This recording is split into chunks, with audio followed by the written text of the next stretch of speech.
سلام و درود بنده رو پذیرا باشید. دکتر پیمان رؤوفی، روانشناس بالینی هستم.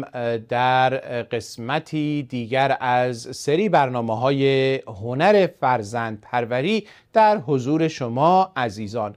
در جای گیتی پهناور هر کجا که هستید، امیدوارم که سالم و شاد و سلامت کنار خانه و خانواده خودتون باشید. در برنامه هنر فرزندپروری تلاش ما این هستش که به پدر و مادران و عزیزانی که به نوعی با کودک و نوجوان سر و کار دارن بتونیم کمک بکنیم که آنچه را که نیاز دارن بدونن تا فرزندان سالم، شاد و موفقی رو پرورش بدن رو در اختیارشون بگذاریم. در این راستا با مهمانان و کارشناسانی صحبت می‌کنیم که در زمینه فرزندپروری کار کرده اند و صاحب نظر هستند. سعی می‌کنیم سوالاتمون رو از این دوستان بپرسیم و از دانش و تجربهشون بهره ببریم تا بتونیم دانش عمومی نسبت به آنچه که کودکان و نوجوانان ما بهش نیاز دارند رو بالا ببریم. از شما عزیزان دعوت می‌کنم با ما در ارتباط باشید. از طریق ایمیلی که بر روی صفحه درج شده با ما در تماس باشید. نظرات، پیشنهادات و یا حتی موضوعات و یا سوالات خودتون رو برای ما بفرستید تا بتونیم در این برنامه به اونها بپردازیم. اما امروز مهمانی که همراه ما هستند از ونکوور کانادا به ما پیوستند و خانم نغمه کشاورز رو همراه خودمون داریم. خانم کشاورز، من در ابتدا به شما خیر مقدم میگم. خیلی خوش آمدید. سلام میکنم خدمت شما و همه همکاران خوبتون، برنامه بسیار خوبتون، کل شبکه آینه که همیشه هر وقت روشنش میکنیم پر از برنامه‌های آموزشی و آموزنده است و بسیار مفیده به نظر من. و به بینندگان عزیزم سلام میکنم. ممنون از اینکه دعوت بنده رو پذیرفتید. دوستان عزیز، خدمتتون بگم که خانم نغمه کشاورز دانش آموخته رشته روانشناسی هستند از دانشگاه نشنال کالیفرنیا و سالهاست که در زمینه مشاوره و مربیگری پرورش کودک و نوجوان فعالیت کردند.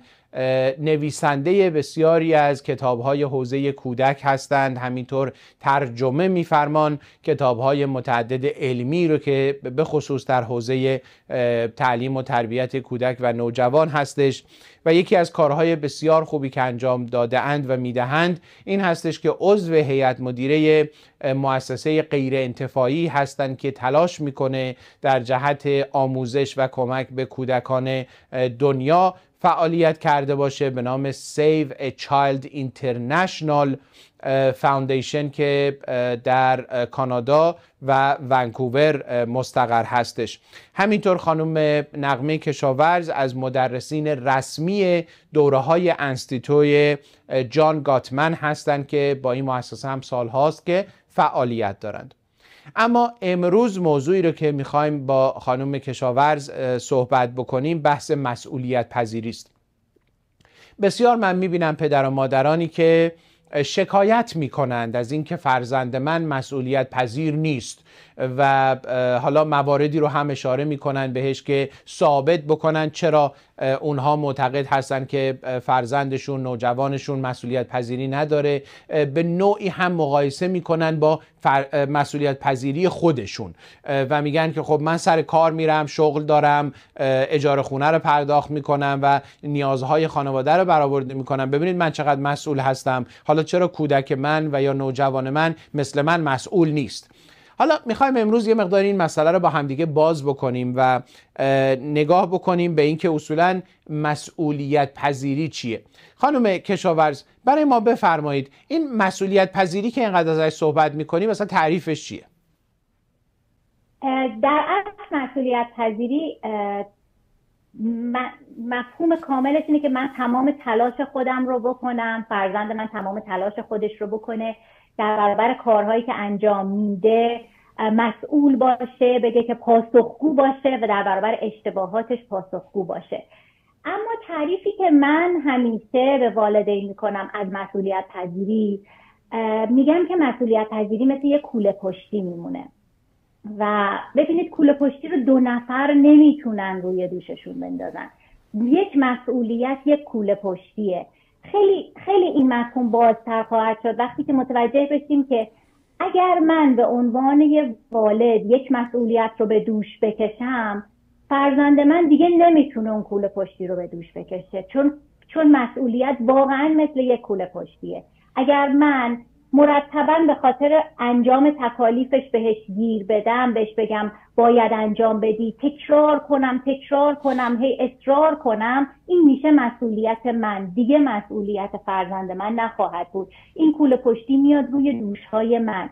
مسئولیت پذیری از زمانی شروع میشه که در اصل فرزند ما میخواد خودش رو از ما جدا کنه. یعنی توی حدود 1 سالگی این احساس در فرزند ما به وجود میاد که من از شما جدا هستم، من یک انسان متفاوتی هستم و تمام آدمهای دنیا دلشون میخواد که یک سری مسئولیت‌هایی رو داشته باشن که فقط مال خودشون باشه. و خدمتتون عرض کنم تعریف مسئولیت پذیری رو به نظر من شاید اولین بار آلفرد ادلر، اون روانشناس اتریشی، بیان کرد که گفتش که توی تئوری ادلریان گفتش که ما 2 نیاز اساسی داریم. وقتی ما به وجود میایم نیاز داریم که متعلق باشیم به یک جامعه، به جایی و مثمر به ثمر باشیم، یعنی مؤثر باشیم. این مؤثر بودنه که مسئولیت پذیری رو در ما به وجود میاره و بالقوه تو تمام ما وقتی به دنیا میایم هستش. یعنی ما هممون میخوایم که مسئول باشیم، هممون میخوایم یه جایی مسئول باشیم، مؤثر باشیم و قسمتی از یک مدرسه، خانه، جامعه رو به ما بدن که کسی دیگه نتونه جاشو پر کنه. یعنی ما متفاوت باشیم اونجا. و اگر والدینی این احساسی که در همه بچه‌ها وجود داره رو بتونن به خوبی پرورشش بدن، اون موقع است که ما میتونیم بگیم که یک بچه مسئولیت پذیر داریم که شخصیت مسئولیت پذیری داره. حالا ممکنه تو بعضی چیزا مسئول تر باشه، تو بعضی از موارد کمتر مسئول باشه. این اشکال نداره. اگر که اون بچه احساس مسئولیت پذیری این شخصیت رو داشته باشه و درش شکل بگیره، در بیشتر موارد زندگیش این احساس رو خواهد داشت. این تعریفیه که من از مسئولیت پذیری دارم. حالا امیدوارم که مفهومش قشنگ جا افتاده. بله بسیار بسیار عالی فرمودید. بحث حالا این مسئولیت رو، یه چیزی که برای من حالا اینجا سوال پیش میاد و دلم میخواد که بیشتر بهش توجه بکنیم و بدانیم، این هستش که ما از چه سنی میتونیم انتظار داشته باشیم که این مسئولیت پذیری ها اتفاق بیفته و این معمولاً از دوران مهد کودک هست، نوپایی قبل از مهد کودک هست، یا دوران دبستان. ما این مسئولیت پذیری رو از چه سنی ممکنه در کودک خودمون ببینیم یا حتی انتظارش رو داشته باشیم؟ سوال بسیار خوبی پرسیده جناب دکتر. ببینید مشکل والدین اینه که وقتی بچه‌ها به مدرسه میرن، همون سن 6-7 سالگی، و احساس میکنن که اتفاقهایی میفته که بچه‌ها مجبور میشن نشون بدن چیزهای مسئولیت هاشون رو. یعنی شخصیت مسئولیت پذیریشون توی خانواده مشخص میشه، به چشم والدین میاد و اون موقع است که خیلی از والدین میگن فرزند من مسئولیت پذیر نیست، وسایلش رو تو مدرسه جا میذاره، یادش میره مثلا ظرف غذاشو با خودش ببره، یا مثلا یادش میره دفترشو با خودش ببره. این اتفاق اون موقع خودش رو نشون میده، ولی در اصل این که ما یه سری فعالیت‌هایی رو انجام داده باشیم، به یه سری مسائل فکر کرده باشیم که بتونیم یه فرزند مسئولیت پذیر داشته باشیم، در اصل شاید از همون بسیار بسیار کودکی 1 سال و نیم 2 سالگی شکل میگیره. این که والدین بدونن ظرفیت فرزندانشون چقدره و ظرفیت کلی یک بچه چقدره خیلی مهمه. این بچه‌ها در 2 سالگی توانایی این رو دارن که اگر یک جای کثیف میشه با یک دستمال تمیزش کنن، توانایی این رو دارن که به ما کمک کنن مثلا یک چیزایی رو از یه جای جابجا کنیم یه جای دیگه ببریم. اگر ما شروع کنیم از 2-3 سالگی از بچه هامون بخوایم که یه سری از فعالیت های خودشون و فعالیت‌های خونه. یعنی اینا دو قسمت دارن. ما یه موقع‌هایی یه سری مسئولیت‌ها مال خود بچه است، یه سری مسئولیت‌ها مال خونه است. اما اگر ازشون بخوایم که این مسئولیت‌ها رو انجام بدن، بچه‌ها توی اون سن بسیار علاقه‌مندن. اصلا والدین همیشه شکایت میکنن، میگن الان میخوایم از در خونه بریم بیرون، دیر شده، میخواد اصرار داره بنده کفششو خودش ببنده و این باعث میشه که ما هی بگیم بذار حالا من ببندم، حالا دیره. اگه بتونیم یه فرصت‌هایی رو بهشون بدیم که در طول روز یک سری از کارهای خودشون رو حتی به اشتباه، حتی با مشکل انجام بدن و بعد یک سری از مسئولیت ها رو هم انجام بدن، اون باعث میشه که بچه ها احساس مسئولیت پذیری از همون 2 سالگی شکل بگیره. با اینکه ما تو سن 6 سالگی 7 سالگی میبینیمش، بعد تو سن 9 سالگی بیشتر شکایت میکنیم چون حس میکنیم دیگه الان 2 سال داره میره مدرسه، باید یاد گرفته باشه.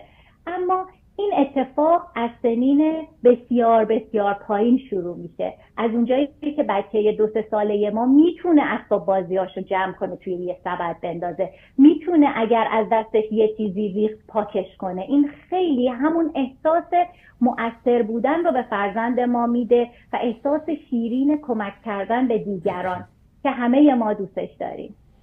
بله، به نکته بسیار خوبی اشاره کردید و من رو به یاد یک موضوعی انداختید که برخی از پدر و مادرها هستند که همه کار رو برای فرزندشون میخوان انجام بدن و در اصل اجازه نمیدن که این کودک یه سری تجربیات رو تجربه بکنه.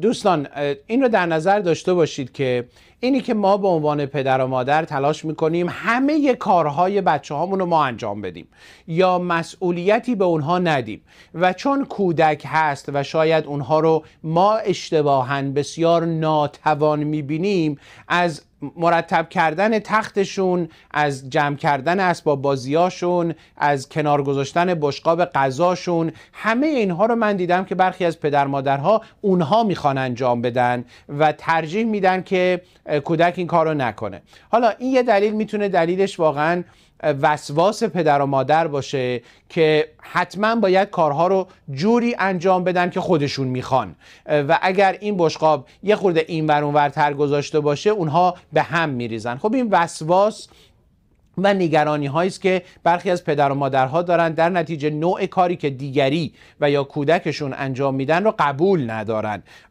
راضیشون نمیکنه و یا اینکه فکر میکنن که نه، کودک من فقط باید بریزه و بپاشه و بخوابه و بخوره و بازی بکنه، الان مسئولیت دیگری نباید داشته باشه. پس میبینیم که هر دوی این دلیل ها و این نوع تفکر میتونه غلط و اشتباه باشه. همین الان کارشناس ما خانم کشاورز فرمودن که چقدر کودک میتونه احساس خوبی پیدا بکنه برای اینکه یک مسئولیتی رو داره، یک کاری رو داره انجام میده و چه بسا تشویقی که توسط پدر و مادرش برای او انجام میشه میتونه حتی حرمت به نفس و یا اعتماد به نفس او رو بالا ببره. اما خب طبیعتا در دادن این مسئولیت ها به کودکمون ما باید سن و توانایی های او رو در نظر بگیریم، ببینیم چه کارهایی رو بر اساس قدش و یا زورش میتونه انجام بده و ما به اون اندازه به او این کارها و مسئولیت ها رو واگذار بکنیم. واژه انگلیسی میگیم دلیگیت کردن، فارسی میگیم واگذار کردن، به عهده گذاشتن، که خیلی کار مناسب و خوبی هستش که بتونیم فرزندانمون رو توانمند بکنیم و فکر نکنیم که همه کار رو ما باید براشون انجام بدیم. این از این روی هستش که این بحثی که امروز داریم در مورد مسئولیت میکنیم در هنر فرزند پروری بسیار مهم هست. حالا خانم کشاورز اگر باز تو این حوزه چیزی رو میخواید اضافه کنید بفرمایید، من یه سوال دیگه ازتون دارم. بله حتما. ببینید صحبت جالبی کردین، اینکه ما چقدر از فعالیت‌های بچه‌مون رو اجازه میدیم انجام بده با توجه به تواناییش. خیلی وقتا میشه فرزندمون مثلا میره جورابش رو بپوشه، جوراب لنگه به لنگه میپوشه، بعد ما میایم سریع بهش گیر میدیم. اون قسمت هست که باعث میشه توی ذهنش بگه انتخاب‌های من غلطه، کارهایی که من خودم انجام میدم غلطه. ببینید بعضی وقتا من به والدین میگم با یک جوراب لنگه به لنگه رفتن به مهمانی برای شما ارزشش بیشتره یا اینکه فرزندتون تو نوجوانی یک انتخاب‌های غلطی انجام بده به واسطه اینکه همیشه تو ذهنش رفته من انتخاباتم غلطه. ببینید گاهی وقتا ما باید با یه سری مسائل کنار بیایم. خیلی وقتا ما میبینم که یک مادر ساعتها داره با یک بچه بحث میکنه که یک کاپشنی که داری برای مهد کودک میپوشی سردت، سرما میخوری یا خوب نیست یا به لباست نمیاد، به جای اینکه فقط این رو تغییر بده به یک سوال که آیا این کاپشنی که تو میخوای انتخاب کنی مناسب تو هست؟ آیا اونجا سردت نمیشه؟ حتی اگه فرزند ما تصمیم گرفت که یک لباس نامناسب بپوشه، بعضی وقتا هزینه های یه سرماخوردگی یا مثلا میگم وقت دردسرهای کوچولویی، مشکلات کوچولویی که فرزند ما تجربه میکنه خیلی بهتر از اتفاقهای خطرناکیه که قراره تو نوجوانی براش بیفته، تو جوانی براش بیفته، انتخابهای غلطش توی ازدواج، توی شغلش، توی حالا تو دوران فشاری که دوستان توی دوران دبیرستان میذارن برای کشیدنش به یک سری سمت و سوها. پس خیلی مهمه که ما اون انتخابهای کوچولو رو که در زمان کودکی هستش اجازه بدیم که فرزندمون داشته باشه. من خیلی وقتا حتی به والدین خواهش میکنم فقط در رابطه با فرزندانشون این انتخابا رو بهشون ندن، حتی شده در رابطه با خودمون. ببینید ما خیلی وقتا میخوایم برای اون تصمیم بگیریم چه لباسی بپوشه، گاهی وقتا اجازه بدیم تصمیم بگیره برای ما چه لباسی بپوشیم. گاهی وقتا مشکلی نیست، مثلا من میخوام برم بیرون، این تیپو دست بگیرم با این تیپ خیلی برای من فرقی نمیکنه، یا میخوام غذا رو بیارم تو بشقاب سفید بیارم یا تو بشقاب مثلا قرمز دور طلایی، فرقی نمیکنه. اما برای بچه من ازش پرسیدنش باعث میشه فکر کنه، تصمیم بگیره و انتخاب کنه و این باعث میشه آروم آروم به خودش متکی بشه، اون احساس ارزشمندی که شما فرمودین درش به وجود بیاد و حس کنه که انسانی هست که میتونه یک سری مسئولیت رو به دوش بکشه. خب خانم کشاورز، آیا به نظر شما ممکنه ما زیاده روی هم بکنیم در دادن مسئولیت به فرزندانمون؟ آیا چون یه مقداری من بیشتر در مورد این صحبت کردم که ممکنه پدر مادر بخوان همه کارها رو خودشون انجام بدن، آیا جایی هم ممکن باشه که ما داریم زیادی از یک کودکی انتظار داریم یا مسئولیت‌های زیادی داریم به دوشش میگذاریم؟ آیا این حدی هم داره؟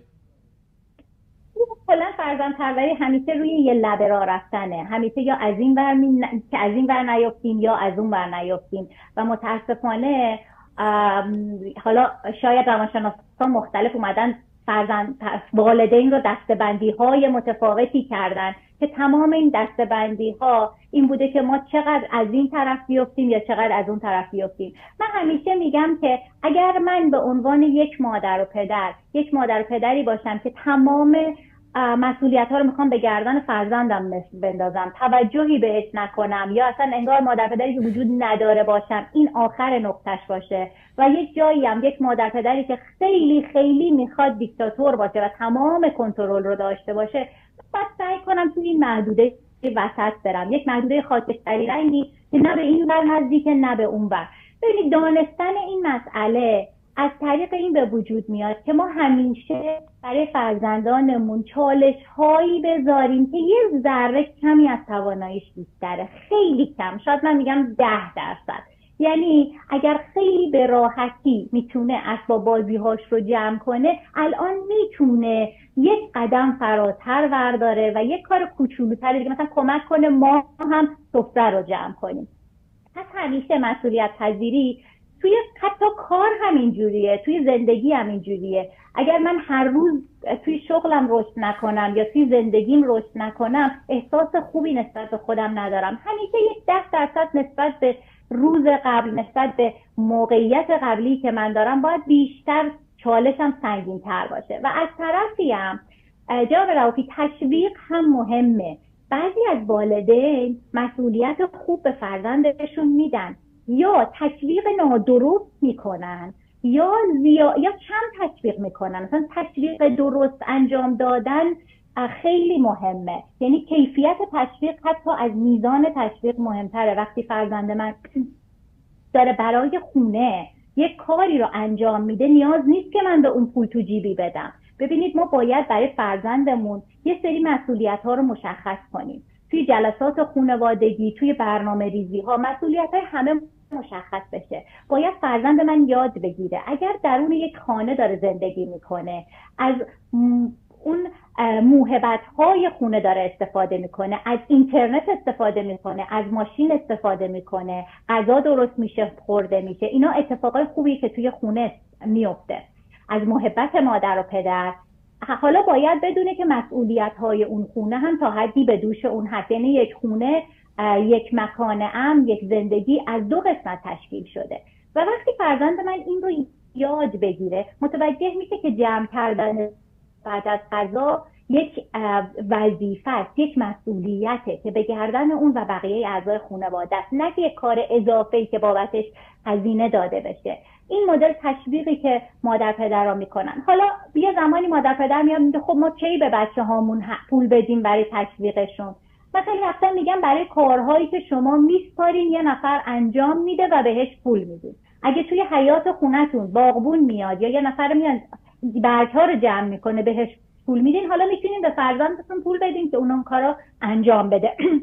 اینجوری میشه که فرزند ما احساس میکنه که مسئولیت پذیره، نسبت به کارهایی که روی وظیفشه مسئوله و نسبت به کارهای اضافی هم میتونه کمک کنه و توانمند هسته.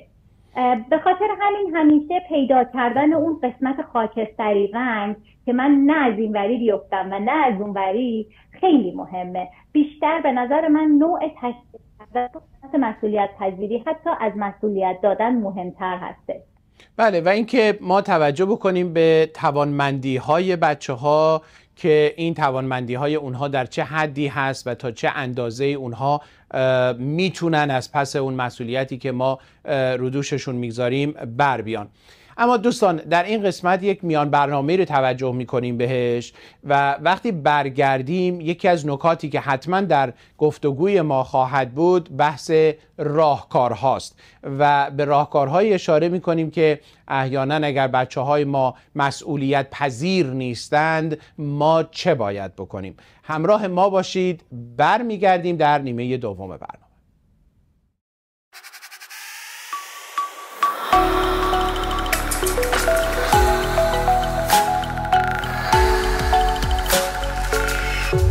شما به آینه نگاه می‌کنید. برمیگردیم خدمت شما دوستان و مهربانان. دکتر پیمان رؤوفی روانشناس بالینی هستم. در برنامه هنر فرزندپروری خدمت شما هستیم. نیمه دوم برنامه رو داریم. نیمه اول مهمان ما خانم نغمه کشاورز، مربی و مشاور فرزندپروری، تعریفی ارائه کردند از مسئولیت و مسئولیت پذیری و نکته‌ای که خیلی درش ما تاکید کردیم این بود که مسئولیت ها رو باید به فرزندانمون بدیم از 1 سالگی 2 سالگی که کودک شروع میکنه یاد گرفتنی که اگر جایی رو کثیف کرده میتونه با یه دستمال تمیزش بکنه گرفته تا اسباب بازی های خودش رو داخل سبد اسباب بازی ها ریختن و میتونه همینطور جلو بره. اما یادمون باید باشه که مسئولیتی رو که ما به کودکمون و فرزندانمون میدیم در حد توان او و قابلیت انجام دادن او باشه. از این روی ما حالا میریم به بحث بعدی و سوال بعدی که از مهمان برنامه دارم. خانم کشاورز، شما مربی و مشاور هستید، با والدین زیادی کار میکنید و باشون خیلی سر و کار دارید، سوالاتشون و مشکلاتشون رو میدونید. میخوام ازتون بپرسم بیشترین مشکلاتی که پدر و مادرها شکایت میکنن در مورد مسئولیت پذیری فرزندانشون چه هستند؟ بسیار سوال خوبی پرسیدین. بیشترین مشکلاتی که والدین شکایت میکنن یکیشون اینه که انجام تکالیفش یا نمراتش یا حالا این اگر خارج از مدرسه باشه تمرین موسیقیش انجام نمیده. یعنی مثلا فرزندانشون تکالیفی که به عهدهشون هست به واسطه حالا کلاسایی رو که میرن انجام نمیدن. این اولیشه. دومین شکایتی که دارن اینه که زیاد بازی کامپیوتری انجام میدن، زیاد روی موبایلن، زیاد روی آیپدن و نمیتونن مسئولیت پذیر باشن، ساعتاشون رو هماهنگ کنن.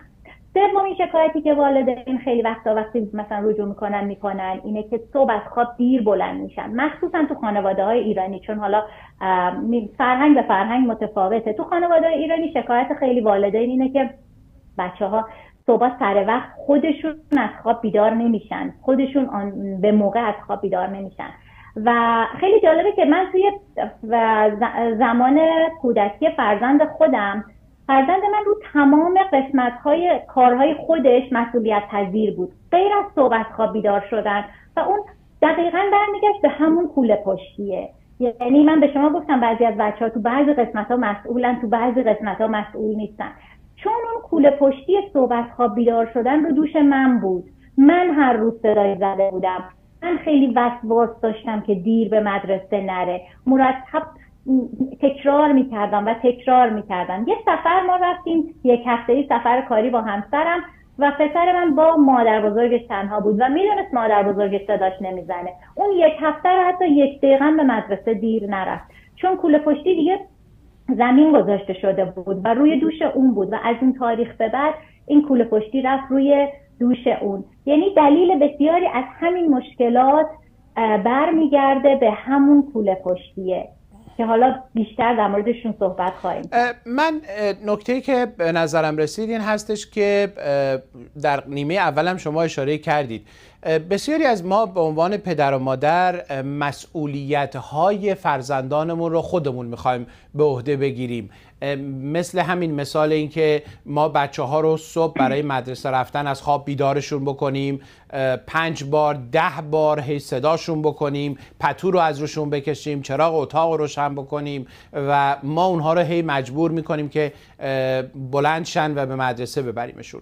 و یا اینکه برای انجام دادن تکالیفشون و هومورک هاشون و کارهای خونه ما انگار این مشق ماست و ما باید بشینیم اینا رو انجام بدیم و مطمئن باشیم. حتی من دیدم پدر و مادرایی که روزنامه دیواری فرزندشون رو اونها تکمیل میکنن و اونها انجام میدن، برای اینکه صرفا شاید اون نمره براشون مهمه، نه اون تجربه‌ای که قرار فرزندشون داشته باشه در تهیه اون روزنامه دیواری و پروژه های دیگه‌ای که ممکنه مدرسه به عهدهشون میگذاره. من همیشه یه مثالی به نظرم میرسه و اون ساعت هست. ما اگر یه ساعتی داشته باشیم که شب کوکش میکنیم و قرار 7 صبح ما رو بیدار بکنه، شاید ما دیگه راحت میگیریم میخوابیم و عین خیالمون هم نیست، نگرانی هم نداریم، برای اینکه ساعت قرار منو 7 صبح بیدار بکنه. اما اگر ساعتی در کار نباشه و من این خودم هستم که قرار 7 صبح بیدار شم، شاید یه مقداری اون نگرانی، اضطراب، فکره، نکنه خواب بمونم، نکنه بیدار نشم، من رو به نوعی الرت و بیدار نگه میداره تا 7 صبح رو بتونم از رخت خواب بیدار شم، برای اینکه ساعتی در کار نیست که منو بیدار بکنه. این دقیقاً نشون میده که ما انسان‌ها توانایی این رو داریم که یاد بگیریم یه سری مسائلی مسئولیت ماست که باید انجام بدیم، اما اگر افراد دیگری بیان و مسئولیت ما رو انجام بدن، طبیعتاً ما راحت‌تر، بیخیال‌تر، بیفکرتر با اون مسئله برخورد میکنیم. اما نکته‌ای که در مورد کودک و نوجوان اهمیت داره اینه که چقدر کودک و نوجوان به اون مسئولیتی که قرار داشته باشه احساس تعلق میکنه، اونو از خودش میدونه، مال خودش میدونه و نسبت بهش احساس مسئولیت میکنه. من فکر میکنم هنری که اینجا باید به کار گرفته بشه یا نکته ظریفی که اینجا مهم هست، این احساس تعلق هست. این هومورک یا تکلیف یا مشق منه که باید انجام بدم، این روزنامه دیواری منه که باید انجامش بدم، این پروژه مال منه، از انجام دادنش احساس خوبی پیدا میکنم، افتخار میکنم، لذت میبرم، آفرین باریکلا میشنوم، نمره 20 میگیرم. این احساس تعلقی که حالا با مهمانمون صحبت داریم میکنیم که در این قسمت به ما راهکارهای ارائه کنید. خانم کشاورز، ما پدر و مادرها چه باید بکنیم که مسئولیت پذیری رو در فرزندانمون ایجاد کنیم، رشد بدیم، حتی اگر فرزند ما مثل ما مسئولیت پذیر نیست چه باید انجام بدیم؟ خیلی ممنون ازتون. خیلی خوبی اشاره کردین آقای دکتر. قسمتی که میگیم این احساس در من به وجود بیاد یا به خاطر اون نتیجه‌ای که والدین دلشون میخواد من تلاش کنم خیلی متفاوته. اگر من به خاطر اون نتیجه خودم تلاش کنم خیلی اتفاق متفاوت تری میفته تا اینکه به خاطر مادر پدرم من این کارو بکنم. چون زمانی که بچه‌های ما دارن به خاطر ما این کارو میکنن، اگه ما نباشیم دیگه انجامش نمیدن. آیا واقعا ما میخوایم فرزندی پرورش بدیم که فقط نمره A یا نمره 20 بگیره، یا اینکه اگر ما هم نباشیم توی زندگیش بتونه انتخابای درستی بکنه؟ ببینید وقتی برمیگرده به راهکار، قبل از که من در مورد یکم راهکارهایی که پیشنهاد میدم به والدین بگم، خیلی از والدین زمانی میان سراغ ما که واقعا دیگه یه اتفاق افتاده که فرزندانی دارن تو سنای مثلا 9 10 11 12 و واقعا مسئولیت پذیری رو یاد نگرفتن. خب اون موقع خیلی سخت تره، اما باز هم امکان پذیره. شاید ما یک شبه نتونیم بگیم خیلی خب ما از فردا دیگه این بچه رو صدا نمیزنیم بره مدرسه، بعد میبینیم که اصلا نمیره مدرسه، بعد میبینیم دیگه اصلا یک هفته ممکنه دیر برسه به مدرسه. این اتفاق میفته. نمیتونیم یک شبه هم اون کل مسئولیتی که تا دیروز رو دوش ما بوده رو از بین برداریم.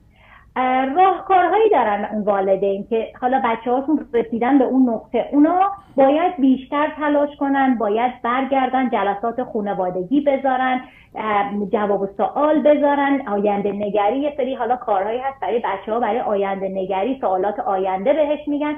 برای اونا شاید یه مقداری راهکارها بیشتر و متفاوت تر باشه. اما اگه بخوایم به طور کلی برای همه والدین راهکار بدیم، میگن راهکاری که بچه‌مون رو مسئولیت پذیر کنیم از 2 بخش تشکیل شده. یکی کار کردن روی خودمون و روی مغزمون، روی مایندمون، روی ذهن، که ما چه تصوری داریم از اینکه در آینده میخوایم فرزندمون چی بشه، میخواد اون محدودیت ها و اون چیزایی که ما بهش نرسیدیم بهش برسه، یا میخواد اجازه بدیم بهش خودش رشد کنه، خودش توانایی خودش رو نشون بده و به اون چیزی که واقعا درش توانمنده برسه. پس بهتر اول روی خودمون و روی ذهن خودمون کار کنیم، اول روی رفتارامون و بعد هم روی سوالایی که از خودمون میپرسیم. قسمت رفتار اینه که فرزند من به من نگاه میکنه. اگر من مرتب شکایت کنم از مسئولیتام، از سر کار بیام بگم خیلی کار داشتیم، خیلی خسته بودیم، وای چقدر ظرف تو ظرفشوییه، من ماشین رو عوض نکردم، مرتب شکایت کنم از مسئولیتام، از اولین اشتباه رو تو زمینه آموزش مسئولیت پذیری به فرزندم کردم. دوم اینکه تقصیر بندازم گردن دیگرون. اگر اینطوری شد به خاطر خالت بودا، ببین اون اینجوری کرد من این اتفاق برام افتاد. این نباید، یا باید یاد بگیریم حتی در مسائلی که درش هیچ تصمیم گیریش هیچ قدرتی نداشتیم و سرمون اومده، شکایت نکنیم و سر کسی دیگه ای نندازیم، وایسیم و مسئولیت اتفاق افتاده رو بپذیریم. این اولین قدم هستش. دومین قدم به نظر من روی کار کردن رو خودمون اینی که سوالامون رو تغییر بدیم. سوالی که من از خودم میپرسم وقتی که اعصابم خورده، وقتی فرزندم یه کاری کرده که منو ناراحت کرده، من چه سوالی از خودم میپرسم؟ وقتی والدین میان سراغ شما مشاوره بگیرن، چه سوالی میپرسن؟ من چه کار کنم بچم به من توجه کنه؟ من چه کار کنم بچم به من گوش کنه؟ من چه کار کنم بچم کاراشو انجام بده؟ بگه چشم. اینا سوالات غلطیه. اینا سوالاتی که هیچ وقت از وقتی من از خودم میپرسم، هیچ وقت از فرزند من فرزند مسئولیت پذیر نمیسازه. باید بیام سوالامو عوض کنم. من چه کار کنم که بتونم به فرزندم اعتماد کنم؟ چون خیلی وقتا به خاطر اعتماد نکردن ماست. من چه کار کنم که فرزندم یادگیری رو دوست داشته باشه؟ من چه کار کنم که فرزندم انجام یک مسئولیت رو دوست داشته باشه؟ چه مدل تشویقی خوب هستش که بتونه فرزند من رو انگیزش رو بسازه که یک کاری رو انجام بده؟ و یا مثلا بعضی وقتا والدین میپرسن که چرا اشتباه میکنه انقدر؟ سوال نپرسین. بچه‌های ما باید اشتباه کنن، باید سوال درست بپرسید. چه کنیم که این اشتباه به عنوان یک درس بشه برای فرزند من، ازش یاد بگیره، از این اشتباه یه فرصت برای انتهای آینده است. خانم کشاورز، یه نکته‌ای که توی صحبت‌های شما به یادم افتاد و دوست دارم اینجا یه اشاره‌ای بهش بکنم، بحث این هستش که اگر ما به عنوان والدین یا پدر و مادر اشتباهی مرتکب میشیم، اون اشتباهمون رو بپذیریم همونطور که فرمودن و حتی عذرخواهی بکنیم. برخی از ما انقدر غرور داریم که فکر میکنیم عذرخواهی کردن، معذرت خواهی کردن ما رو کوچیک میکنه و فرزند ما دیگه به ما احترام نمیذاره، دیگه ما رو به عنوان یه والد نمیبینه، در حالی که این عذرخواهی کردن میتونه به فرزند ما این رو نشون بده که احتمال اشتباه وجود داره و پذیرفتن اشتباه یک امری است طبیعی و عادی و او سعی بکنه که خودش رو کامل و پرفکت نخواد نشون بده، تلاشش رو بکنه برای انجام دادن یک کار خوب، اما اگر اشتباهی هم اتفاق افتاد آخر دنیا نخواهد بود. چرا این نکته مهمه؟ برای اینکه گاهی وقتا چه کودک و نوجوان چه حتی بزرگسالان ممکنه مسئولیتی رو قبول نکنند برای اینکه از احتمال اشتباه یا شکستش میترسند و یا ممکنه به دلیل اشتباهی که در کودکی ممکنه انجام شده در مسئولیتشون اونچنان تنبیه شدن، اونچنان بازخواست شدن که دیگه براشون یه ترومایی شده، یک سانحه‌ای بوده که حالا دیگه از پذیرفتن مسئولیت‌های زندگی سر باز میزنند. افرادی که ممکنه نخوان کار بکنن، شغلی رو بپذیرن و یا حتی ازدواج اونها رو میترسونه به دلیل این آسیب‌های دوران کودکی است که اشتباه در مسئولیتی که به عهدهشون گذاشته شده بوده براشون خیلی تلخ و وحشتناک بوده. حالا من به عنوان یک پدر یا یک مادر قراره بپذیرم که بله من اشتباه کردم، من به شما قول دادم که با هم دیگه میریم پارک، اما کار من انقدر طول کشید که نتونستم انجامش بدم و من از تو عذرخواهی میکنم و به تو قول میدم که آخر هفته که آمد حتما این کار رو با هم دیگه انجام میدیم. خب این عذرخواهیه میتونه یه مقداری به او یاد بده که بله پدر من یا مادر من هم اشتباه میکنه، مسئولیت اشتباهش رو میپذیره و حتی عذرخواهی هم میکنه. پس این یک امری طبیعی و یادمون باشه ما انسان‌ها همیشه احتمال اشتباه داریم. بفرمایید خانم کشاورز.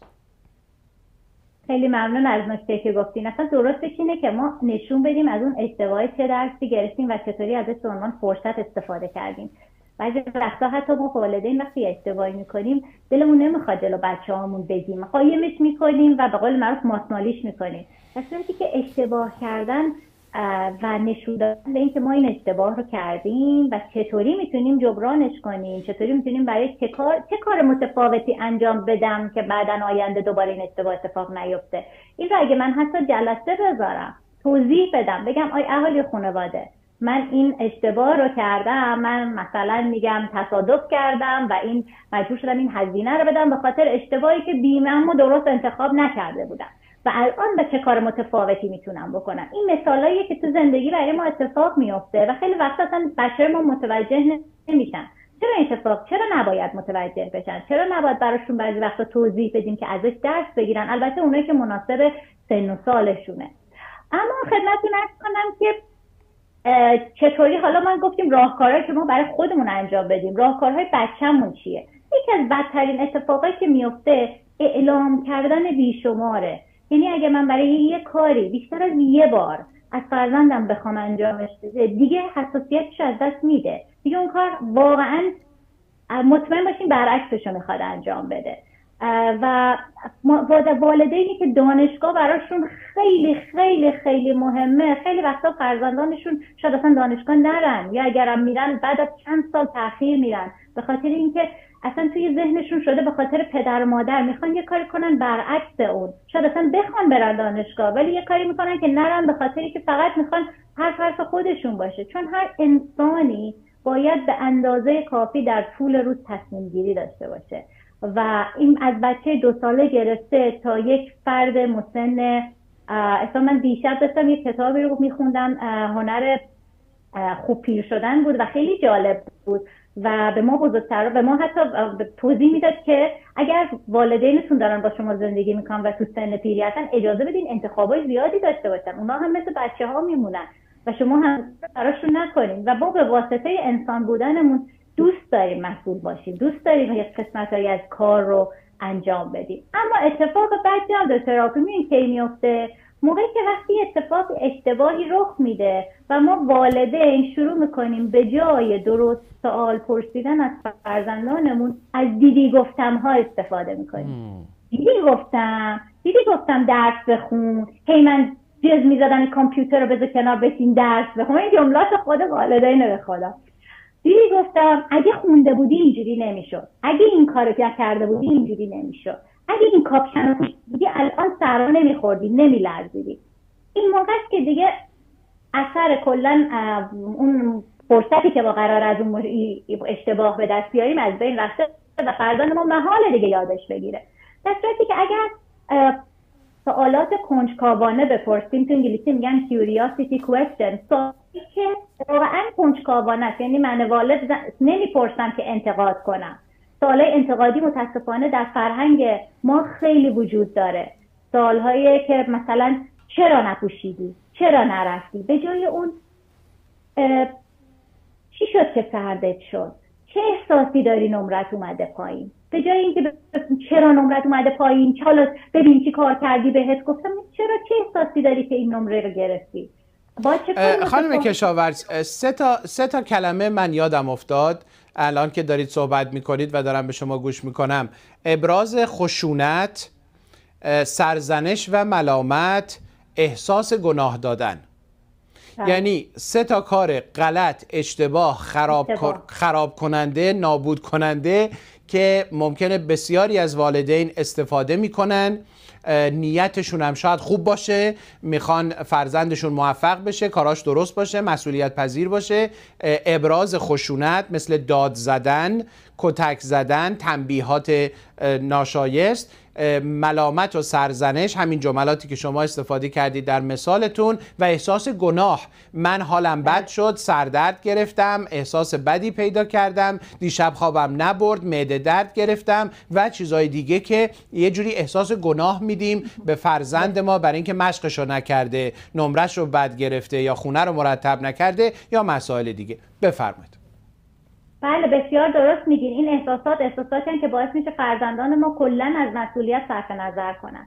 و اگر واقعا میخواین، من یه مثال براتون میزنم، مثال خیلی خوبیه و خیلی هم سخته، یعنی اجراش اصلا آسون نیست. اصلا تا امروز اگه والدینی بودیم که داشتیم به نمره فرزندمون مثلا گیر میدادیم، بریم روش نمره چون مثلا بیشتر مردم روش الان مادر پدرها گیرن.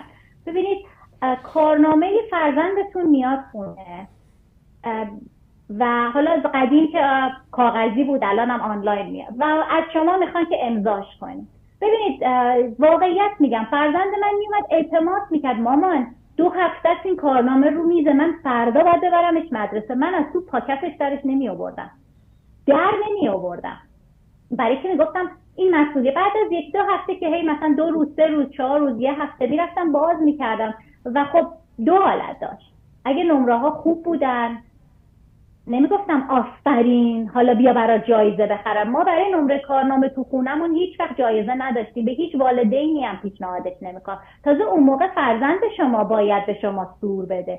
تازه اگه نمره ها خوب بودن میگفتم که به چه نمره های خوبی، حتما به خودت افتخار میکنی، حالا میخوای به ما چی بدی؟ امشب شام مهمون تو، یا باید شیرینی بخری. این نشون میده ببین امشب شام مهمون تو یا باید شیرینی بخری تا اینکه من برات این ایکس باکس رو میخرم، خیلی فرق میکنه. این احساس تعلق دیگه، یعنی شما به فرزندت میدی که این مال توئه، این کار توئه، این تعلق به تو داره، اینو کار برای من نکردی. دقیقاً. حالا اگر یه روزی اومد مثلا تو کار تکس به من کمک کرد، تو کار قبضای خونه به من کمک کرد، یه کار اضافی کرد، کمکی به من بوده، یه باری از رو دوش من از کارهای غیر از کارهای مسئولیت‌های خونه و خودش برداشت، اون موقع که من میتونم بگم اوکی چون این کارو کردی من این هدیه رو برای تو میخرم چون این بار رو از روی دوش من برداشتی. ولی برای نمره والدین هدیه دادن و کادو دادن، نمرهات اگر همه 20 شد یا A شد من ایکس باکس رو برات میخرم. نکنین این کار رو، خواهش میکنم، به خاطر اینکه اون موقع شما این نمره ها مال شما میشه. حالا اگه نمره ها بد بود چی کار کنیم آقای دکتر؟ بهتر بدترین چیزی که من پیشنهاد میکنم جلسات خانوادگی. ببین بدترین اتفاق هر کارمندی تو هر سازمانی کار میکنه، بهترین و بدترین اتفاق اون میتینگ خانواده، اون میتینگه. چرا؟ چون همه از میتینگ بعدشون میاد غیر از مدیر کل.